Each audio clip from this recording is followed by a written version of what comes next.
जय हिंद, वंदे मातरम। साथियों, कैसे हैं आप सभी लोग। उम्मीद करता हूं आप सभी लोग बहुत ही बढ़िया होंगे। तो साथियों, अगर बात करें आज के क्लास के बारे में, तो आज हम लेकर आए हैं आप सभी के लिए रेलवे ग्रुप डी 2026 एग्जाम के लिए बहुत ही महत्वपूर्ण प्रश्नों को। दोस्तों आप 3 अगस्त के पेपर में एग्जाम सेंटर में जाने से पहले यह क्लास को जरूर देख लें दोस्तों, क्योंकि यह क्लास आपको परीक्षा में सीधे रामबाण की तरह काम करने वाला है दोस्तों। तो क्लास स्टार्ट करने से पहले छोटा सा अनुरोध है कि वीडियो को जल्दी से लाइक कर दीजिए, शेयर कर दीजिए और सब्सक्राइब कर दीजिए। तो आइए देखते हैं कि आज के प्रश्न कैसा होने वाला है दोस्तों। आइए देखते हैं आज का पहला प्रश्न को।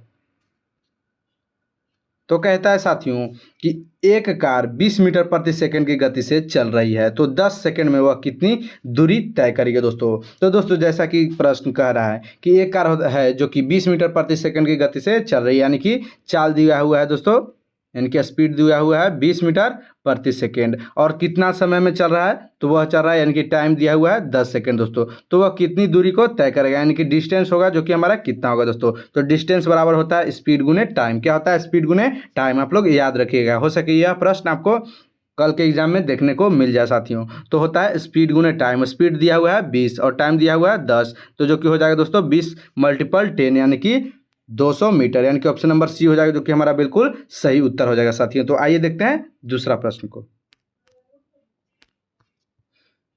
तो कहता है साथियों कि यदि 50 न्यूटन का बल किसी वस्तु को बल की दिशा में 8 मीटर विस्थापित कर देती है, क्या कि 50 न्यूटन का बल है जो कि किसी वस्तु पर हम लगाते हैं, तो 8 मीटर वह वस्तु को विस्थापित करता है, यानी कि धक्का देता है दोस्तों। तो जैसा कि आप लोग जानते हैं, नहीं जानते हैं तो जान लीजिए कि कार्य उसी को कहते हैं कि जब किसी वस्तु पर बल लगाया जाए और उसमें कुछ विस्थापन हो। अगर विस्थापन शून्य रहेगा दोस्तों, तो विस्थापन शून्य रहेगा दोस्तों, तो कार बराबर कितना हो जाता है, तो शून्य हो जाता है। कार क्या हो जाता है? शून्य हो जाता है दोस्तों। और कार का फॉर्मूला होता है, कार का फॉर्मूला होता है एफ एस। एफ कहने का मतलब है दोस्तों बल, और एस कहने का मतलब है विस्थापन। तो इसका कैलकुलेशन कर लेंगे। तो बल दिया हुआ है 50 न्यूटन और कितना मीटर विस्थापित हो रहा है, तो 8 मीटर, यानी कि 50 × 8, तो हो जाएगा कितना, 400 जूल, जो कि हमारा सी हो जाएगा, बिल्कुल सही उत्तर हो जाएगा साथियों। तो आइए देखते हैं अगला प्रश्न को।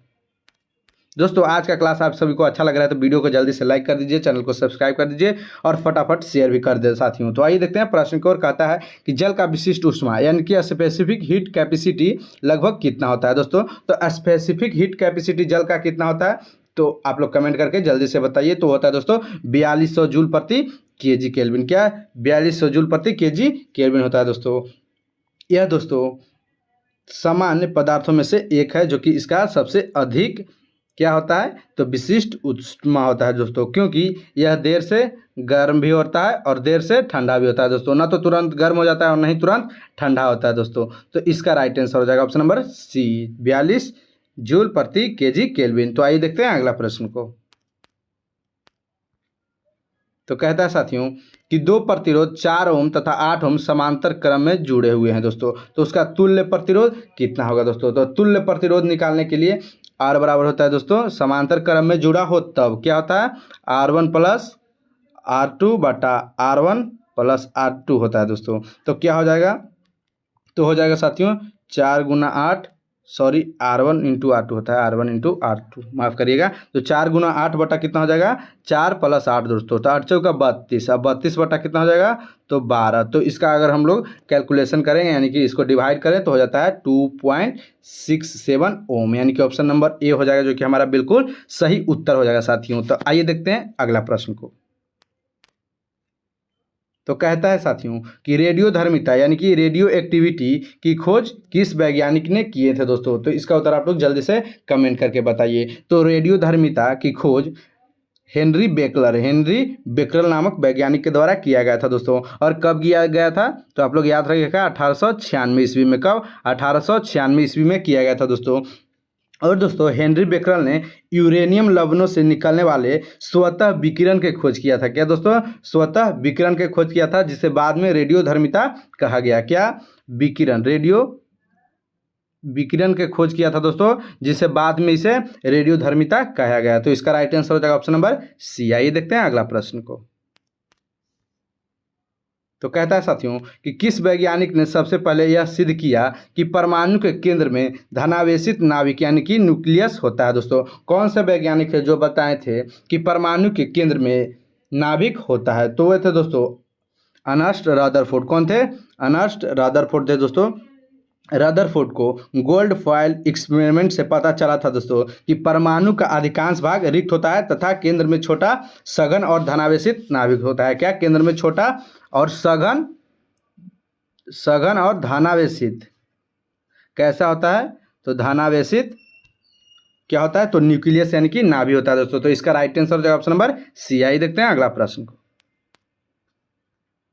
तो कहता है साथियों कि निम्नलिखित में से किस यौगिक में सहसंयोजक यानी कि कोवैलेंट बंध पाया जाता है? तो दोस्तों इनमें से कौन सा यौगिक है जो कि सहसंयोजक बंधन प्रदर्शित करता है? तो इसका उत्तर आप लोग कमेंट करके जरूर बताइए। तो है दोस्तों जल। कौन सा है? जल है, जो कि हाइड्रोजन और ऑक्सीजन इलेक्ट्रॉन का साझाकरण करते हैं। क्या? हाइड्रोजन और ऑक्सीजन इलेक्ट्रॉन का साझा करते हैं। क्या करते हैं? साझा करते हैं दोस्तों, इसीलिए इसे सहसंयोज बंधक कहा जाता है दोस्तों। और बाकी जो है दोस्तों, बाकी है आयनिक यौगिक। क्या है? बाकी है जो आयनिक यौगिक हैं दोस्तों। तो इसका राइट आंसर हो जाएगा ऑप्शन नंबर सी। आइए देखते हैं अगला प्रश्न को। तो कहता है साथियों कि आवर्त सारणी में सबसे अधिक विद्युत ऋणात्मक यानी कि इलेक्ट्रोनिगेटिव तत्व कौन सा है दोस्तों? तो आवर्त सारणी में सबसे अधिक विद्युत ऋणात्मक है जो है दोस्तों फ्लोरीन। कौन सा है तत्व? वो फ्लोरीन तत्व है जो कि सबसे अधिक विद्युत ऋणात्मक प्रदर्शित करता है दोस्तों। इसीलिए यह इलेक्ट्रॉन को सबसे अधिक आकर्षित करता है। क्या? इलेक्ट्रॉन को सबसे अधिक आकर्षित करता है दोस्तों, आप लोग याद रखिएगा। तो इसका राइट आंसर हो जाएगा ऑप्शन नंबर सी। आइए देखते हैं अगला प्रश्न को। तो कहता है साथियों कि नीले लिटमस पत्र को लाल करने वाला पदार्थ क्या कहलाता है? तो इसका उत्तर आप लोग जल्दी से कमेंट करके बताइए, क्योंकि यह प्रश्न को हम लोग पहले भी देख चुके हैं दोस्तों। अम्ल और क्षार के बारे में देख चुके हैं, पीएच मान के बारे में भी देख चुके हैं। तो इसका उत्तर आप लोग जल्दी से कमेंट करके बताइए। तो वह था दोस्तों कि नीले लिटमस पत्र को लाल करने वाला पदार्थ अम्ल कहलाता है, और लाल लिटमस पत्र को क्या? लाल लिटमस पत्र को नीला कर दे यानी कि ब्लू कर दे तो उसे क्या कहते हैं? तो उसे क्षार कहते हैं। क्या करते हैं? क्षार कहते हैं दोस्तों। तो इसका राइट आंसर हो जाएगा ऑप्शन नंबर बी। आइए देखते हैं अगला प्रश्न को। तो कि एथेनॉल का रासायनिक सूत्र क्या होता है दोस्तों? तो एथेनॉल का रासायनिक सूत्र आप लोग कमेंट करके बताइए कि एथेनॉल का रासायनिक सूत्र क्या होता है दोस्तों?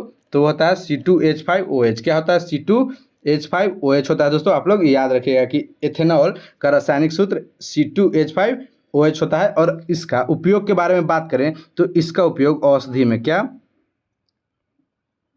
इसका उपयोग औषधि, ईंधन तथा उद्योगों में व्यापक रूप से किया जाता है दोस्तों। तो इसका राइट आंसर हो जाएगा ऑप्शन नंबर बी। आइए देखते हैं अगला प्रश्न को। तो कहता है साथियों कि कोशिका के अंदर प्रोटीन का संश्लेषण यानी कि प्रोटीन सिंथेसिस मुख्यतः कहाँ होता है दोस्तों? तो यानी कि कोशिका के अंदर जो प्रोटीन का संश्लेषण किया जाता है वो कहाँ होता है? तो इसका उत्तर आप लोग कमेंट करके जरूर बताइए। तो वो होता है राइबोसोम में। कहाँ होता है? राइबोसोम में। राइबोसोम को कोशिका का प्रोटीन फैक्ट्री कहते हैं। क्या? कोशिका को प्रोटीन का फैक्ट्री कहते हैं दोस्तों। प्रोटीन फैक्ट्री आपसे पूछ दे कि किसको कहते हैं, तो कहते हैं राइबोसोम को दोस्तों। यही mRNA, क्या? mRNA, क्या? mRNA होता है के निर्देशानुसार अमीनो अम्ल जुड़कर प्रोटीन बनाते हैं। क्या करते हैं? अमीनो अम्ल जुड़कर प्रोटीन बनाते हैं दोस्तों। तो इसका राइट आंसर हो जाएगा ऑप्शन नंबर बी। आइए देखते हैं अगला प्रश्न को।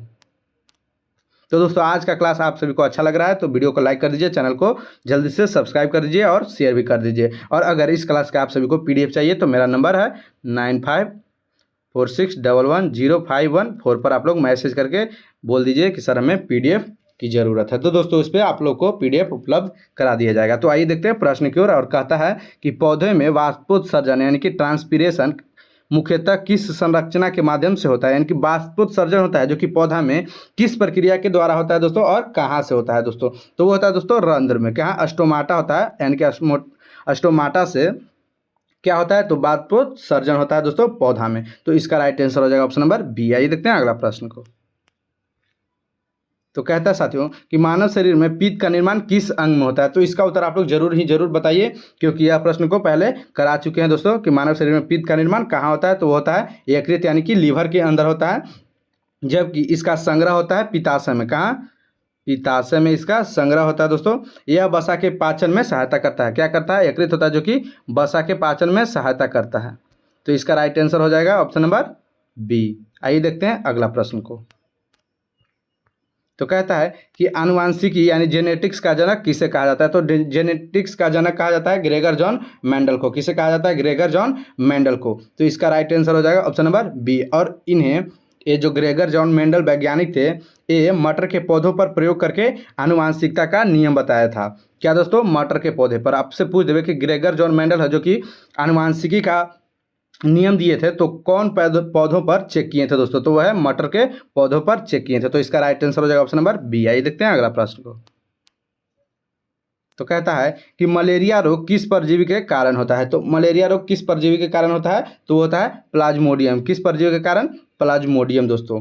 और प्लाज्मोडियम है जो कि इसका प्रसार मादा एनीफिलीज मच्छर के काटने से होता है। क्या? मादा एनीफिलीज मच्छर के काटने से होता है। तो आप लोग याद रखिएगा कि प्लाज्मोडियम का प्रसार किससे होता है? तो मादा एनीफिलीज के मच्छर को काटने से होता है दोस्तों। और मलेरिया रोग होता है। तो इसका राइट आंसर हो जाएगा ऑप्शन नंबर बी। आइए देखते हैं अगला प्रश्न को। तो कहता है कि यदि किसी संख्या को 45 से भाग देने पर 17 शेष बचता है, तो उसी संख्या को 9 से भाग देने पर शेषफल कितना बचेगा दोस्तों? तो इस प्रश्न को सोल्व करने का दो तरीका है दोस्तों। तो आइए पहले हम लोग देख लेते हैं लॉन्ग तरीका। तो लॉन्ग तरीका है दोस्तों कि 45 से किसी संख्या को भाग दिया जाता है, तो संख्या 1 से, और 17 कितना बचता है? शेष बचता है। तो भागफल तो नहीं दिया है दोस्तों, भागफल नहीं दिया है दोस्तों। तो संख्या क्या हो जाएगा? तो संख्या हो जाएगा 45 गुना x प्लस 17। और इसको अगर 9 से भागा देते हैं दोस्तों, तो यह बन जाएगा 5x प्लस 1 प्लस 8 के फॉर्म में बन जाएगा दोस्तों। और इसके अगर 9 से भागा देते हैं तो हो जाता है 8 शेष बच जाता है। और अगर ऐसा प्रश्न आपको सीधे पूछ दें तो आप लोग देख लीजिएगा कि 9 है जो कि 45 से, शेष को आप लोग सीधा ही बिल्कुल ही अलग कर दीजिएगा और देख लीजिएगा कि ये दोनों है जो कि आपस में विभाजित है कि नहीं। अगर आपस में विभाजित है तो दूसर की संख्या से पुनः शेष को भाग दे देना, और जो भी शेष बचेगा वही हमारा उत्तर हो जाएगा दोस्तों। तो अगर 17 को 9 से भागा देते हैं तो शेष बच जाएगा जो कि हमारा 8 बच जाएगा, और 8 ही हो जाएगा जो कि हमारा बिल्कुल सही उत्तर हो जाएगा साथियों। तो आइए देखते हैं अगला प्रश्न को। तो कहता है कि ए अनुपात बी बराबर दिया हुआ है 5:7 और बी अनुपात सी बराबर दिया हुआ है 14:15। तो ए अनुपात बी अनुपात सी का मान क्या होगा दोस्तों? तो इसका उत्तर आप लोग जल्दी से कमेंट करके बताइए कि ए अनुपात बी अनुपात सी का मान कितना होगा दोस्तों। तो बी बराबर दिया हुआ है दोस्तों 7 और ए बराबर दिया हुआ है 5। तो दोस्तों इसमें अगर मल्टीपल 2 करते हैं तो कितना हो जाएगा? 10:14 और समानुपात 14:15। तो इसका ए अनुपात सी बी अनुपात सी कितना हो जाएगा दोस्तों? तो 10:14:15। यह बहुत ही इजी प्रश्न था दोस्तों। तो इसका राइट आंसर हो जाएगा ऑप्शन नंबर ए। आइए देखते हैं अगला प्रश्न को। तो कहता है साथियों कि ए किसी कार्य को 20 दिन में करता है तथा बी उसी कार्य को 30 दिन में पूरा करता है।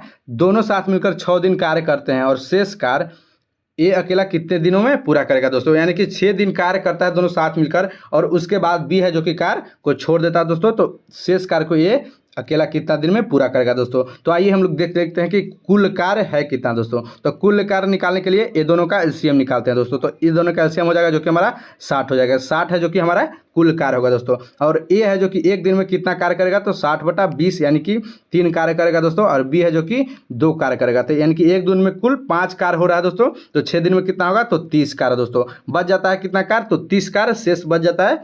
तो दोस्तों 30 कार्य को ए अकेला कितना दिन में करेगा? तो ए अकेला है जो कि एक दिन में 3 कार्य करता है। तो 30 कार्य कितना दिन में करेगा दोस्तों? तो 30 कार्य को 10 दिन में करेगा। कितना दिन में करेगा? 10 दिन में करेगा दोस्तों। तो ऑप्शन है जो कि बिल्कुल गलत दिया है दोस्तों। इसका आंसर हो जाएगा 10। आइए देखते हैं अगला प्रश्न को। तो कहता है साथियों कि 4800 रुपया पर 8% वार्षिक दर से 2 वर्ष का साधारण ब्याज कितना होगा दोस्तों? तो यह सिंपल इंटरेस्ट का बहुत ही इजी प्रश्न है दोस्तों। इसका फॉर्मूला होता है यानी कि सिंपल इंटरेस्ट बराबर होता है P गुने R गुने T बटा 100। कितना होता है? P गुने R गुने T बटा 100 होता है दोस्तों। जो कि P है जो कि मूलधन को दर्शाता है, यानी कि कितना रुपया है जो कि ब्याज पर दिया गया है, और आर है जो कि दर से यानी कि कितना परसेंट पर दिया गया है, टी है जो कि कितना समय के लिए दिया गया दोस्तों। तो सिंपल इंटरेस्ट बराबर हो जाएगा पी गुने आर गुने टी बटा 100। तो 4800 गुना हो जाएगा कितना, 8 गुना 2 बटा 100 दोस्तों। तो अगर इसका कैलकुलेशन करते हैं तो इसका राइट आंसर कितना हो जाएगा, आप लोग कमेंट करके जल्दी से कैलकुलेशन करके बताइए। तो इसका राइट आंसर हो जाता है दोस्तों 768। तो ऑप्शन नंबर बी हो जाएगा जो कि हमारा बिल्कुल सही उत्तर हो जाएगा। तो आइए देखते हैं अगला प्रश्न को। तो कहता है कि 8 संख्याओं का औसत कितना है, 42 है दोस्तों। यदि नई संख्या 58 जोड़ दी जाती है तो नया औसत क्या हो जाएगा दोस्तों। तो 42 है जो कि 58 से कितना छोटा है दोस्तों, यानी कि 58 है जो कि 42 से कितना बड़ा है, तो वह दोस्तों 16 बड़ा है। कितना, 16 बड़ा है दोस्तों। तो संख्या कितना हो जाएगा, जब 42 जोड़ा जाता है तो 9 संख्या हो जाएगा दोस्तों, और 42 से भी 16 ज़्यादा जोड़ा जाता है, देख लेंगे कि कितना औसत बढ़ जाएगा। तो इसमें 9 से भागा देते हैं दोस्तों। तो 9 से भागा देते हैं दोस्तों, तो इसका डिवाइड यानी कि डिवाइडर कितना हो जाएगा, तो हो जाएगा 1.78 दोस्तों। और 1.78 औसत बढ़ जाता है, पहले से कितना था तो 42, तो कुल टीटर कितना बढ़ जाएगा, तो यानी कि 43.78, यानी कि अप्रोक्सीमेट औसत कितना हो जाएगा दोस्तों, तो हो जाएगा 44, यानी कि ऑप्शन नंबर बी हो जाएगा जो कि हमारा अप्रोक्सीमेट औसत हो जाएगा दोस्तों। तो इसका बी हो जाएगा जो कि बिल्कुल सही उत्तर हो जाएगा। आइए देखते हैं अगला प्रश्न को। तो कहता है साथियों कि ए बी का भाई है। क्या कह रहा है साथियों, ए बी का भाई है, और सी है जो कि ए की माँ है, और डी है जो सी का पिता है। तो बी का डी से क्या संबंध होगा, यानी कि बी का डी से क्या रिलेशन है दोस्तों, आप लोग को बताना है। तो बताइए कमेंट करके जल्दी से, तब तक हम लोग इसका सोल्यूशन करते हैं दोस्तों। तो कह रहा है कि ए है जो कि बी का भाई है, यानी कि ए दोनों है जो कि भाई बहन है। ए है जो कि बी का भाई है, यानी कि बी हो गया जो क्या हो गया, बहन हो गया। क्या हो गया, बहन, और ए हो गया जो कि भाई हो गया दोस्तों। और कह रहा है सी है जो कि एक ही माँ है, सी है जो कि एक ही माँ है दोस्तों। तो ये हो गया दोस्तों माँ और बेटा के रिलेशन है। और सी का डी है जो कि पिता है, सी है जो कि डी का पिता है दोस्तों। तो क्या हो जाएगा दोस्तों, बी और ए का बी और डी का संबंध, तो हो जाएगा पोता पोती का। क्या हो जाएगा, पोता पोती का दोस्तों। तो इसका राइट आंसर हो जाएगा ऑप्शन नंबर बी। आइए देखते हैं अगला प्रश्न को।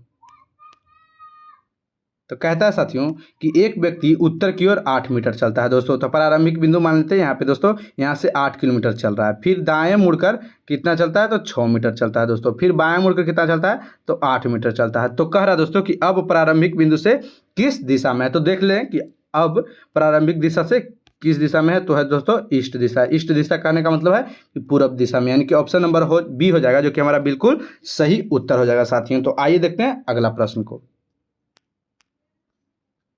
तो कहता है साथियों, कथन कहता है कि सभी शिक्षक विद्वान है दोस्तों, और कुछ विद्वान लेखक है। तो दोस्तों कह रहा है कि कुछ शिक्षक है जो कि लेखक है दोस्तों, नहीं, कुछ शिक्षक लेखक नहीं है, सभी शिक्षक है जो कि विद्वान है दोस्तों। और फिर नीचे कह रहा है दोस्तों निष्कर्ष कि सभी लेखक विद्वान है दोस्तों, तो नहीं, बिल्कुल गलत है, कुछ लेखक हैं जो कि विद्वान है दोस्तों। तो इसका राइट आंसर हो जाएगा ना तो एक और ना ही दो, यानी कि कोई भी सही नहीं है दोस्तों, यानी कि ऑप्शन नंबर डी हो जाएगा जो कि हमारा बिल्कुल सही उत्तर है दोस्तों। तो आइए देखते हैं अगला प्रश्न को। तो कहता है साथियों कि यदि फ्लावर को GMPXFS लिखा जाता है तो गार्डन को क्या लिखा जाएगा। तो आइए देख लेते हैं हम लोग कि यह कैसा फॉर्मेट में लिखा गया है दोस्तों, क्या फॉलो को कर रहा है। तो देखिए एफ को क्या लिखा जा रहा है, जी यानी कि +1 फॉर्मेट में है। एल को क्या लिखा जाता है, एम यानी कि +1 फॉर्मेट में लिखा जा रहा है दोस्तों। ओ को लिखा जा रहा है पी यानी कि +1 करके लिखा जा रहा है दोस्तों। तो गार्डन में भी हम सब लोग को +1 के कर देंगे दोस्तों। तो क्या बन जाएगा, तो जी को लिखेंगे +1 करके तो एच बन जाएगा, ए को लिखेंगे तो बी बन जाएगा, आर को लिखेंगे तो क्या बन जाएगा, तो ओ बन जाएगा एस। अगर डी को लिखते हैं तो ई बन जाएगा, ई को लिखते हैं तो एफ बन जाएगा, एन को लिखेंगे तो ओ बन जाएगा दोस्तों। तो इसका राइट आंसर हो जाएगा HBSEF हो, यानी कि ऑप्शन नंबर ए होगा जो कि हमारा बिल्कुल सही उत्तर है साथियों। तो आइए देखते हैं अगला प्रश्न को। तो कहता है कि एक पासे के विपरीत फलक का योग 7 है दोस्तों। तब पासे का फलक हम लोग बना लेंगे तो हो जाएगा 1 7, यानी कि दोनों 1 6, कितना दोनों का योग होना चाहिए, तो 7, और 2 5, तो कितना योग हो जाएगा 7, तो 3 4, तो कितना योग हो जाएगा 7, यानी कि ये सब है जो कि दोनों विपरीत में होगा, और इसका योग कितना होगा, तो 7 होगा दोस्तों। तो यदि ऊपर 2 है दोस्तों, ऊपर 2 है तो नीचे कौन सा अंक होगा दोस्तों, तो ऊपर 2 यानी कि उसका विपरीत हो जाएगा जो कि नीचे हो जाएगा दोस्तों। तो नीचे में क्या होगा, तो नीचे में 5 होगा जाएगा, यानी कि ऑप्शन नंबर सी हो जाएगा जो कि हमारा बिल्कुल सही उत्तर हो जाएगा साथियों। तो आइए देखते हैं अगला प्रश्न को। तो कहता है साथियों कि 2026 राष्ट्रमंडल खेल यानी कि कॉमनवेल्थ गेम्स का आयोजन किस शहर में हुआ था दोस्तों। तो आप लोग जरूर बताइए कि जो 2026 में राष्ट्रमंडल यानी कि कॉमनवेल्थ गेम्स का आयोजन किया गया है वह किस देश में किया गया था। तो वह है दोस्तों ग्लासगो। ग्लासगो कहने का मतलब है स्कॉटलैंड, क्या स्कॉटलैंड में हुआ था दोस्तों। तो इसका राइट आंसर हो जाएगा ऑप्शन नंबर बी। आई देखते हैं अगला प्रश्न को। तो कहता है साथियों कि 2026 में कॉमनवेल्थ गेम्स के अंतिम दिन भारत किन खेलों में पदक की दौड़ में था दोस्तों। तो वह था दोस्तों जूडो और ट्रैक साइकिलिंग में। कौन सा खेल में था, तो जूडो और ट्रैक साइकिलिंग में, यानी कि इसका ऑप्शन नंबर बी हो जाएगा जो कि हमारा बिल्कुल सही उत्तर हो जाएगा। तो आइए देखते हैं अगला प्रश्न को। तो कहता है साथियों 2026 कॉमनवेल्थ गेम्स में भारतीय पैरा खिलाड़ियों ने कुल कितने पदक जीतकर नया रिकॉर्ड बनाया है दोस्तों। तो इसका उत्तर आप लोग जल्दी से कमेंट करके बताइए कि कितने पदक जीतकर नया रिकॉर्ड बना है। तो वह दोस्तों 7 पदक जीत के, जिसमें 3 स्वर्ण थे। कितने, 3 स्वर्ण थे और 2 रजत थे, 2 रजत थे और 2 कांस्य युग थे, क्या कांस्य के पदक थे दोस्तों। तो इसका राइट आंसर हो जाएगा ऑप्शन नंबर सी। आइए देखते हैं अगला प्रश्न को। तो दोस्तों आज का क्लास आप सभी को अच्छा लगा हो तो वीडियो को लाइक कर देना, चैनल को सब्सक्राइब कर देना और जल्दी से शेयर कर देना दोस्तों। तो कहता है कि 42वें सब जूनियर नेशनल एक्वेटिक चैंपियनशिप 2026 का आयोजन कहाँ किया जा रहा है दोस्तों। तो आप लोग कमेंट करके जरूर बताइए। तो वह है दोस्तों जो कि जयपुर में किया जा रहा है। कहाँ किया जा रहा है, जयपुर में, जो कि 6 से 9 अगस्त के बीच किया जा रहा है दोस्तों। 6 से 9 अगस्त के बीच। यह बहुत ही क्लोज करंट अफेयर्स है दोस्तों जो कि हाल के दिनों में किया जा रहा है। यह हो सके आपको एग्जाम में देखने को मिल जाए दोस्तों। तो इसका राइट आंसर हो जाएगा ऑप्शन नंबर बी। आइए देखते हैं अगला प्रश्न को। तो दोस्तों आज का यह लास्ट प्रश्न है। अगर क्लास अच्छा लगा हो तो वीडियो को लाइक कर देना, चैनल को सब्सक्राइब कर देना और शेयर भी कर देना साथियों। तो कहता है कि आरआरबी ग्रुप डी 2026 परीक्षा का आयोजन किस अवधि को में निर्धारित किया गया दोस्तों। तो है दोस्तों कि इसका एग्जाम है जो कि 3 अगस्त से 21 अगस्त 2026 में ले लिया जाएगा दोस्तों पूर्ण रूप से। तो इसका राइट आंसर हो जाएगा ऑप्शन नंबर बी। आज का क्लास यहीं समाप्त होता है दोस्तों। तो जय हिंद, वंदे मातरम।